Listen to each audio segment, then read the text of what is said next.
मेरठ में नगर निगम की बोर्ड बैठक में जोरदार हंगामे के साथ नारेबाजी। बैठक में भाजपा पार्षदों ने जमकर किया हंगामा, जिसके बाद भाजपा पार्षद सदन में धरने पर बैठ गए।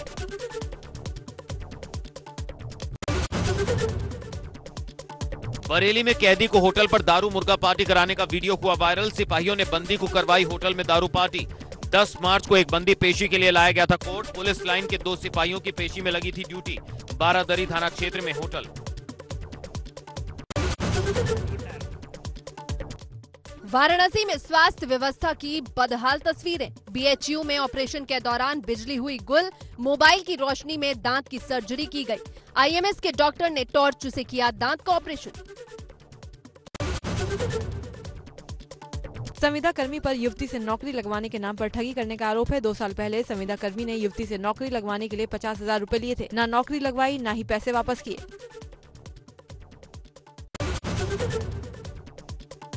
कानपुर के गोविंद नगर में घर के बाहर से कुत्ता चोरी की घटना सीसीटीवी में कैद। लग्जरी कार से आए चोर ने सीएमओ गोविंद नगर कार्यालय के सामने से विदेशी नस्ल का कुत्ता चुराया।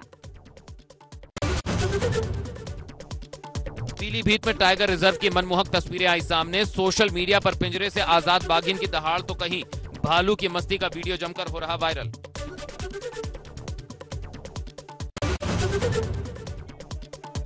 पश्चिम बंगाल में सीएम योगी की हुंकार। बांकुरा की रैली में बोले सीएम योगी, बंगाल में राम नाम का हो रहा विरोध। कांग्रेस ने आतंकवाद को जन्म दिया। सीएम ने कहा, बंगाल में आनी चाहिए बीजेपी की सरकार। चल पाएगी।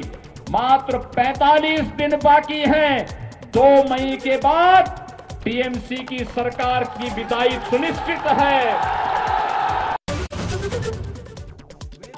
पुरुलिया की रैली में सीएम योगी का राहुल गांधी पर तंज। कहा, चुनाव के वक्त मंदिर मंदिर जाते हैं राहुल। मंदिर में ऐसे बैठते हैं जैसे नमाज पढ़ रहे हों। और एक जगह तो मंदिर में ऐसे बैठ गए कि उनको पुजारी को टोकना पड़ा। कह रहे ये मंदिर है, आसन ठीक ढंग से बैठिए। वो ऐसे बैठ रहे थे जैसे कोई नमाज पढ़ने के लिए बैठता है। ब्रह्मदेव कॉरिडोर रिजर्व फॉरेस्ट की जमीन पर पार्किंग बनाने को लेकर हाईकोर्ट का फैसला। हाईकोर्ट ने जीएसआई को स्थिति साफ करने के दिए निर्देश।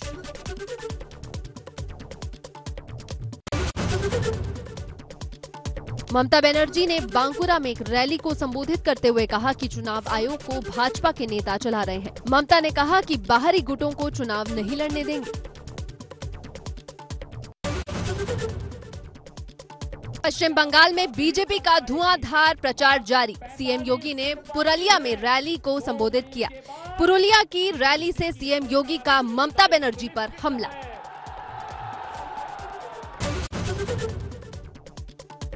सीएम ने आरोप लगाया कि दीदी जय श्री राम के नारे से चिढ़ती है। ममता दीदी जय श्री राम के नारे से बहुत चिढ़ती है। और जब मैं यहां पे आया तो मेरा अभिवादन जय श्री राम कहकर के सभी लोगों ने किया। लेकिन आज मैं देख रहा हूं ममता दीदी भी अब मंदिर में जाकर के चंडी पाठ कर रही है। मुझे आश्चर्य होता है, यहां का टीएमसी की सरकार पिछले 15 वर्षों से गौ तस्करी करके गौ माता को बंगाल पहुंचा देती है, कटने के लिए पहुंचा देती है। उत्तर प्रदेश में हम गौ तस्करी भी नहीं होने देते और गाय को कटने भी नहीं देते हैं। टीएमसी की सरकार की गुंडागिर्दी और उनके अमानवीय कृत्यों पर देख करके क्षोभ हो रहा था और तब मुझे लग रहा था कि अब इनके बहुत लंबे समय तक इनकी गुंडागिर्दी और इनकी अराजकता अब नहीं चल पाएगी। मात्र 45 दिन बाकी हैं। 2 मई के बाद टीएमसी की सरकार की विदाई सुनिश्चित है। ममता दीदी जय श्री राम के नारे से बहुत चिढ़ती है। 2014 के पहले इस देश के अंदर एक ऐसी पीढ़ी, एक ऐसी नस्ल पैदा हो गई थी बड़ी संख्या में मंदिरों में जाने को ये मानते थे कि उनके सेकुलरिज्म इससे खतरे में पड़ जाएगा। लेकिन आज मैं देख रहा हूं ममता दीदी भी अब मंदिर में जाकर के चंडी पाठ कर रही है। बीजेपी एमएलसी उमेश द्विवेदी ने सीएम योगी को लिखा पत्र, विकास दुबे के भाई और पत्नी पर मुकदमा खत्म करने की मांग। पत्र में लिखा, फर्जी मुकदमों में पति पत्नी को फंसाया जा रहा है, पुलिस कर रही मानसिक उत्पीड़न। कानपुर के बिकरू कांड में 12 लेखपाल और 1 राजस्व निरीक्षक दोषी। अपर मुख्य सचिव की अध्यक्षता में गठित एसआईटी की जांच में दोषी पाए गए सभी। विकास दुबे के वर्चस्व की वजह से अपने काम को ठीक से नहीं दिया था अंजाम।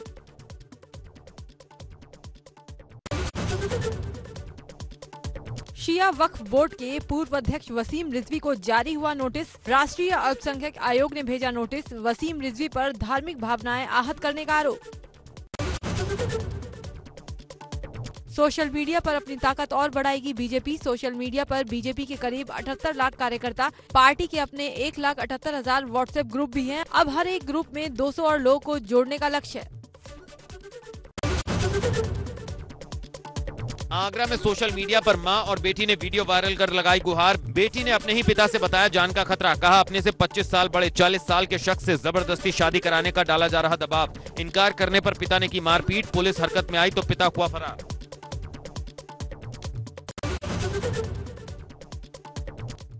हापुड़ की बाबूगढ़ पुलिस और स्वॉट टीम को मिली कामयाबी। चेन स्नैचिंग करने वाले शातिर अपराधी पप्पू को मुठभेड़ में गिरफ्तार किया। बदमाश से 1 बाइक सहित अवैध हथियार बरामद। नोएडा में चोर उड़ा ले गए पुलिस का लाखों का कैमरा। लाखों का रडार कैमरा चुरा ले गए चोर। ऑनलाइन चालान काटने के लिए लगाया गया था कैमरा। ट्रैफिक पुलिस के रडार कैमरा हुआ चोरी। महामाया सेक्टर 95 में लगा था कैमरा।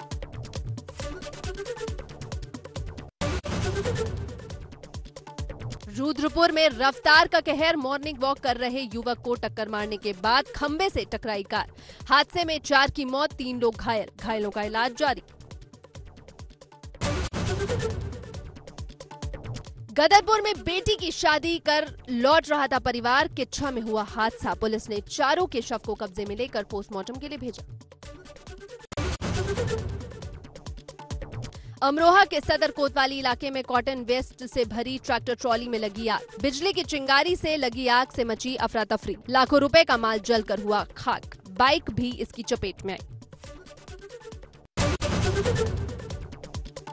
हरिद्वार में पूर्व मुख्यमंत्री त्रिवेंद्र सिंह रावत पर भड़के बैरागी संत। पूर्व सीएम त्रिवेंद्र को बताया अनर्गल बयान देने वाला। संतों ने सचिवालय में कमरा लेकर फाइलें उलटने और आश्रमों में झाड़ू लगाने की दी सलाह।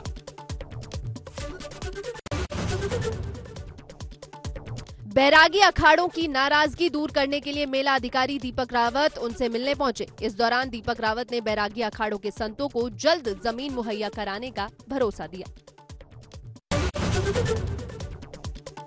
देहरादून में हरावाला स्थित रेलवे कॉलोनी के साथ लगी झोपड़ियों में लगी आग। आग लगने की सूचना पर पहुंचे फायरकर्मी। फायरकर्मियों की तत्परता से टला बड़ा हादसा। झोपड़ी में फंसे 60 साल के बुजुर्ग को बचाया गया।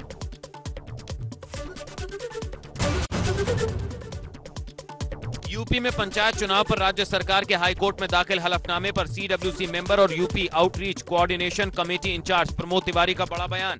कहा पंचायत चुनाव के नतीजों से भयभीत भाजपा का चुनाव टालने का हथकंडा।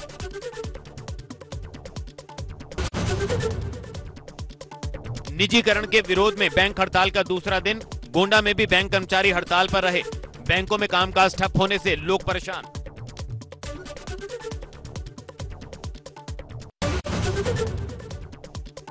आगरा में गंदे पानी और कीचड़ से गिरा सरकारी स्कूल। स्कूल में कीचड़ के कारण महीनों से छात्र और शिक्षक नहीं आ रहे। जटपुरा का पूर्व माध्यमिक विद्यालय कीचड़ से घिरा। जिम्मेदार अधिकारियों को सुध लेने की फुर्सत नहीं।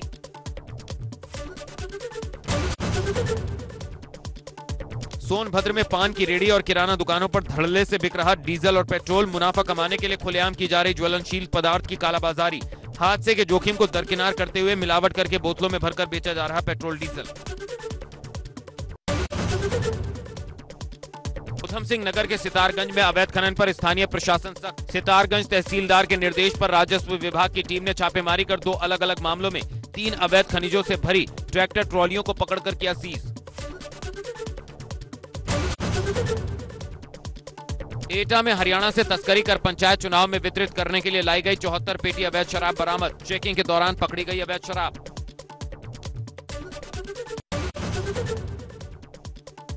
बड़कोट में गर्मी आते ही जंगलों में आग का प्रकोप जारी। कई वन प्रभाग के अलग अलग बीटों में जगह जगह आग का तांडव देखने को मिल रहा है। आग के कारण वन संपदा को भी भारी नुकसान।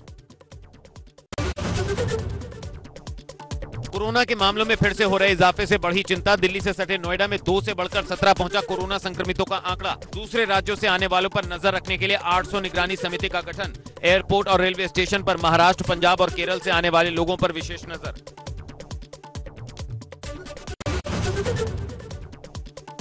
मेरठ में कोरोना के 19 मामले आने से हड़कंप। पिछले दिनों कोरोना संक्रमित मरीजों का आंकड़ा प्रतिदिन कम हो रहा था, लेकिन मंगलवार को यह आंकड़ा 19 पर पहुंच गया।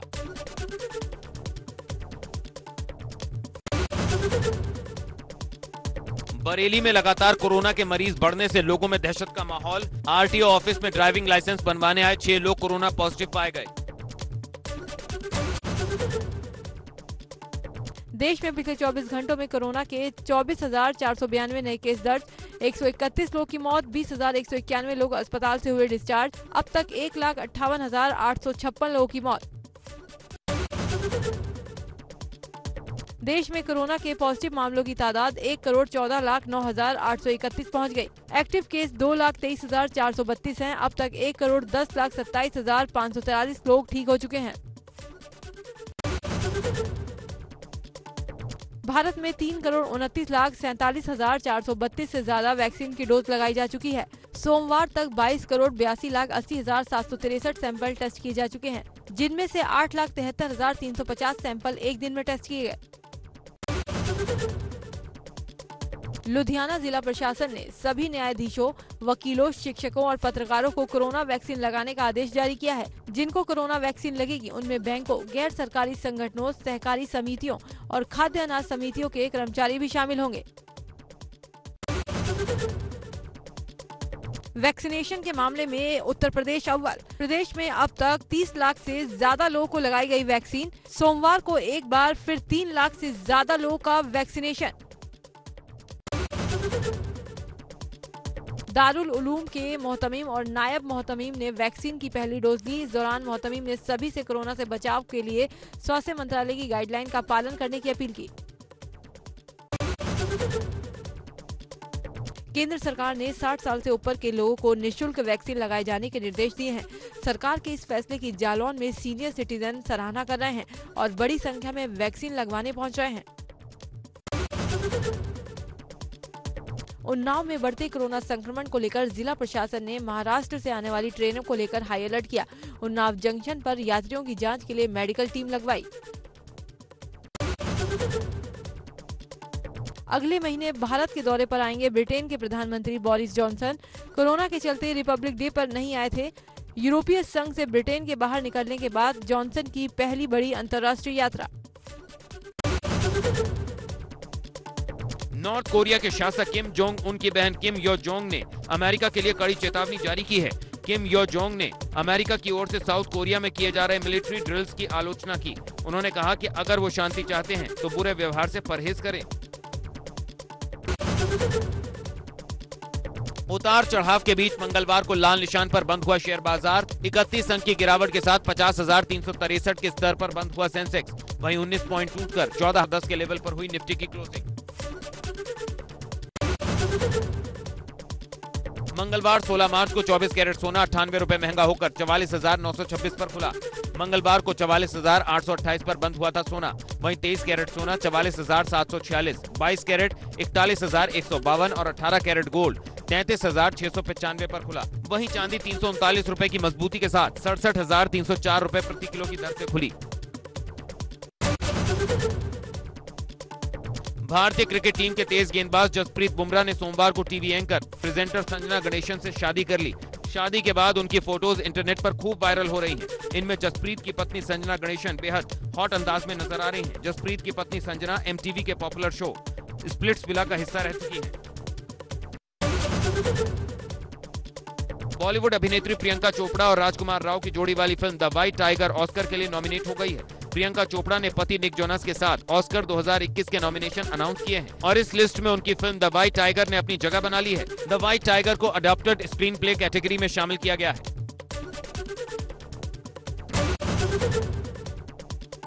बॉलीवुड के मिस्टर परफेक्शनिस्ट आमिर खान ने सोशल मीडिया को अलविदा कह दिया है। आमिर ने ट्विटर पर जो पोस्ट लिखा है उसमें भरपूर प्यार देने के लिए अपने फैंस को शुक्रिया कहते हुए उन्होंने बताया कि ये सोशल मीडिया पर उनका आखिरी पोस्ट है।